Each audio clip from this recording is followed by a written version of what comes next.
చీరాల మండల పరిధిలోని రామకృష్ణాపురానికి చెందిన ప్రమోద్ కుమార్ అనే యువకుడు అనారోగ్యంతో బాధపడుతూ ఆర్థికంగా ఇబ్బంది పడుతున్న క్రమంలో గురువారం లెట్స్ హెల్ప్ ఫౌండేషన్ ఆధ్వర్యంలో ప్రతినిధులు ఆర్థిక సహాయాన్ని అందజేశారు. లెట్స్ హెల్ప్ ఫౌండేషన్ ద్వారా సేవా కార్యక్రమాలు మరింతగా విస్తృతపరుస్తామని సంస్థ ప్రతినిధి కిరణ్ బాబు అన్నారు. చీరాల మండల పరిధిలోని రామకృష్ణపురానికి చెందిన ప్రమోద్ కుమార్ అనే యువకుడు అనారోగ్యంతో బాధపడుతూ ఆర్థికంగా ఇబ్బంది పడుతున్న క్రమంలో గురువారం లెట్స్ హెల్ప్ ఫౌండేషన్ ఆధ్వర్యంలో ప్రతినిధులు ఆర్థిక సహాయాన్ని అందజేశారు. హాస్పిటల్లో జాయిన్ చేస్తున్నాము. వైద్య నిమిత్తము ఫౌండేషన్ లో ఉన్న కిరణ్ కుమార్ ని కలవగా కిరణ్ కుమార్ మా తమ్ముడు ఫ్రెండ్ వెంటనే స్పందించి కళ్యాణ్ బాబు 5,000 పంపించినందుకు సెల్ఫ్ ఆర్గనైజేషన్ లో వాలంటీర్ గా పనిచేస్తూ ఉన్నాడు.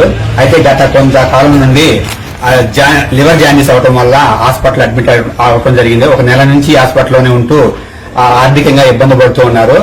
ఆర్గనైజేషన్ అధినేత అయినటువంటి రామశెట్టి దిలీప్ కుమార్ అనుష దంపతులు వారు తెలుసుకొని ఆర్థిక సహాయం 10,000 రూపాయలు అందించారు.